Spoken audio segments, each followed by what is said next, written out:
Praise lord. ఈరోజు దేవుని వాగ్దానము సామెతల గ్రంథము 3వ అధ్యాయము మొదటి నుంచి చదువుకుందాం. చూడండి. నా కుమారుడా, నా ఉపదేశములను మరువకము, నా ఆజ్ఞలను హృదయపూర్వకముగా గైకొనుము. అవి దీర్ఘాయువును సుఖజీవముతో గడుచు సంవత్సరములను శాంతిని నీకు కలుగజేయును. దయను సత్యమును ఎన్నడును నిన్ను విడిచిపోనీయకము. వాటిని కంఠభూషణములుగా ధరించుకొనుము. నీ హృదయమును పలక మీద వాటిని రాసుకొనుము. అసలు మనము సంవత్సరం దేవుని యొక్క ఆ యొక్క కృపను బట్టి మనం ప్రతి సంవత్సరము చూసేవారిగా ఉంటున్నాం. ఇక్కడ ఈ కొత్త సంవత్సరంలో అడుగు పెట్టడానికి కారణం ఏంటంటే, ఆయన ఏమంటున్నాడంటే, నా కుమారుడా, నా ఉపదేశమును మరువకుము అంటున్నాడు. ఇంకా ఏమంటున్నాడు, నా ఆజ్ఞను హృదయపూర్వకముగా గైకొనుము. ఆయన ఆజ్ఞ అనగా ఆజ్ఞ అతిక్రమమే పాపం అని చెప్తున్నాడు. ఆయన ఏదైతే ఆజ్ఞాపిస్తున్నాడో దాని ప్రకారంగా మనం నడుచుకున్నట్లయితే దేవుని దృష్టిలో మనం ఎలాగున్నామంట, ఆయన మాట వినేవారిగా ఉంటున్నామంట. చూడండి, ఈ కొత్త సంవత్సరము చూడలేని వారు ఎంతోమంది ఉన్నారు. కానీ దేవుడు మనల్ని ఈ సంవత్సరంలోకి నడిపించాడంటే కేవలము ఆయన కృప. ఆయన కృపను బట్టి ఆయన మన పట్ల ఉంచిన ప్రేమను బట్టి మనము ఎలా ఉన్నామంటండి, ఇంకా ఎలా ఉన్నామంట, ఆయన కృపను ప్రేమను బట్టి మనము బ్రతికి ఉండేవారిగా ఉన్నాం, సజీవములుగా ఉండేవారిగా ఉన్నాం. ఎవరు చూడనటువంటి ఏక సంవత్సరాన్ని మనల్ని చూసే విధముగా చేసేవాడిగా ఉన్నాడు. అయితే ఇక్కడ ఏమంటున్నాడంటే, అవి దీర్ఘాయువును సుఖజీవముతో గడుచు సంవత్సరములను శాంతిని నీకు కలుగజేయును. నువ్వు ఎప్పుడైతే దేవుని యొక్క ఆజ్ఞల ప్రకారముగా నడుచుకుంటున్నావో అప్పుడు దేవుడు ఏం చేస్తున్నాడంటే అండి, సుఖజీవముతో గడుచు సంవత్సరములను ఇస్తున్నాడంటే అండి.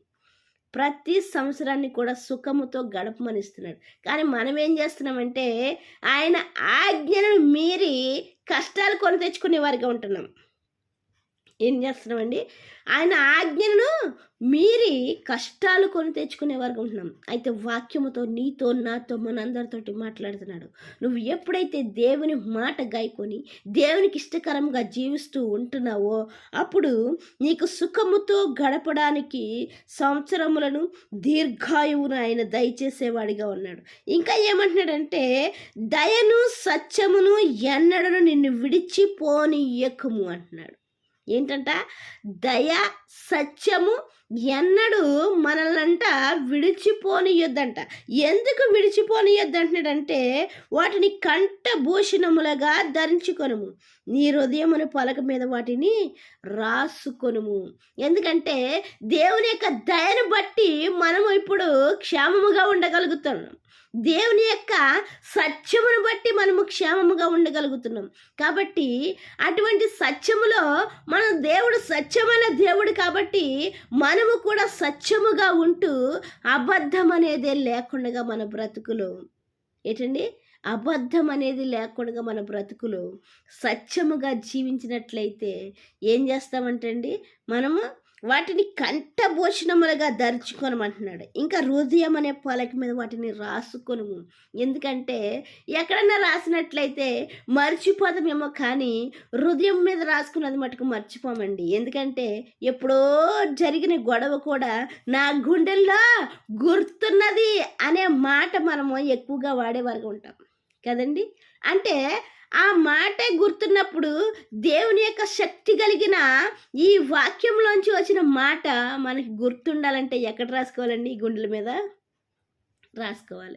అలా రాసుకున్నట్లయితే దేవుని యొక్క పద్ధతులను, దేవుని యొక్క మాటను, దేవుని యొక్క వాక్యమును, దేవుని యొక్క ఆజ్ఞలను మనము అతిక్రమించకుండా వాటి యందు దేవునికి ఇష్టకరంగా జీవించే వారిగా ఉంటామండి. ఎందుకంటే అలా జీవించినట్లయితే దేవుడు మంచి జీవితాన్ని ఇవ్వడానికి సిద్ధంగా ఉన్నాడండి. మంచి మార్గంలో నడిపించడానికి సిద్ధంగా ఉన్నాడండి. మనము అలా జీవిస్తూ దేవుడిచ్చు సుఖముతో గడుచు సంవత్సరాన్ని మనము పొందుకునే వారిగా ఉందాము. దేవుడిచ్చిన పరిశుద్ధ వాక్యం దీవించును గాక. వాక్య పరిచర్యలో మీ సహోదరి. ఆమేన్.